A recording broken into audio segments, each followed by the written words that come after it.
Alright guys, so this is the Elemental Windblade build that I've been working on. I've already got one build guide up. I wanted to go back and show you guys we've made a lot of improvements over the last couple of days, where it's actually starting to feel right. I was getting a little frustrated with this skill to begin with, but now I'm starting to like the direction that I'm going. It's still not perfect. We still have a lot of work to do, but we did get our DPS moved up quite a bit. I think we were stuck at around 1 million. We were able to double that to about 2.4 million. Now, so let me just dive in on what we're doing here, what I've got going on, right? So we're rocking Windblade, of course. We went Grand Approach, and instead we've went and converted it to lightning damage and given us the element damage amplification. Before we were doing like grip strength and just all these other things that just didn't really add a lot of value to the skill. We've also decided to go ahead and awaken our Find Weakness to Source for additional crit chance. And going down to the thing that's really making it work great is Lightning Chain, which is Verity. We're adding additional chains, we're running Harmony, and we've got Continuous Shock for that additional bind rate and being able to bind and deal damage at 10% amplified and all these, you know, little pieces of the pie there. We decided to go with Still Striking, and we're still rocking Vital Strike and Shadow Provocation. One of the biggest changes that I made is I'm starting to use Illusion Strike as a movement skill that also deals AoE.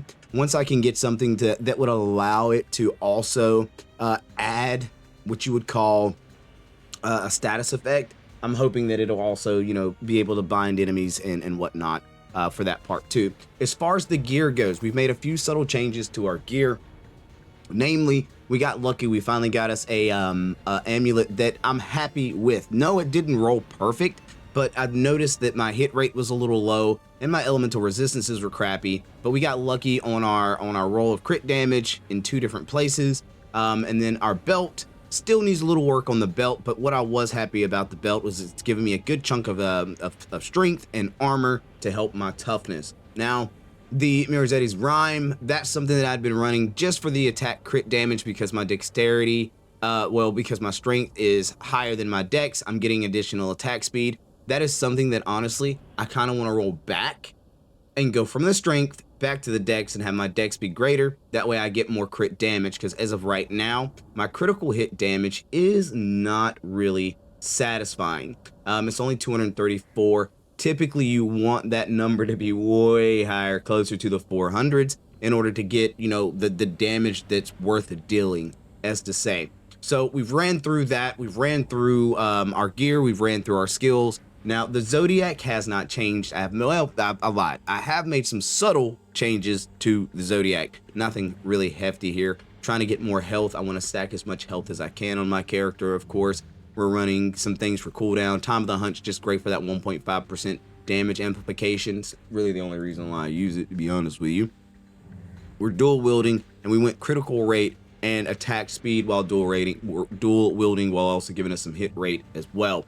So that's just the light squeeze on it. One of the biggest changes that I made was I sat down and I went through the charms.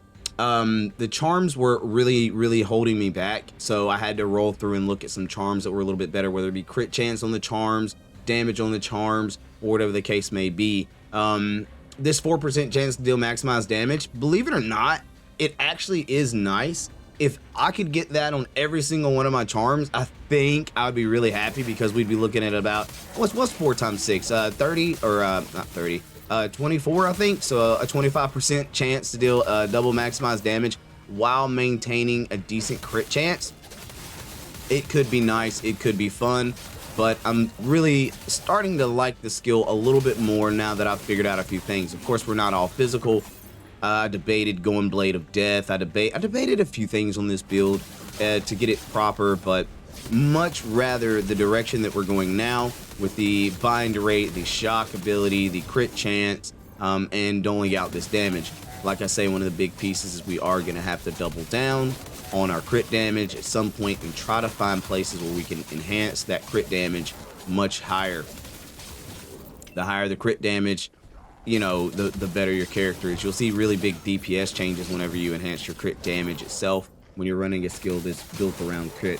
Now, the only reason why I'm built around crit with this skill and not, you know, double maximized damage or something like that is, don't forget that Windblade has the on crit. It starts with a 40% chance on crit to deal a second attack, but when you awaken it, you can push that to 60, or you can decide, you know what, I don't want to go with that route. I want to go to the 5 to 15% chance to deal hit double attack on hit, right? So you could change it to a much lower chance, to where on hit in general, there's a chance it'll double.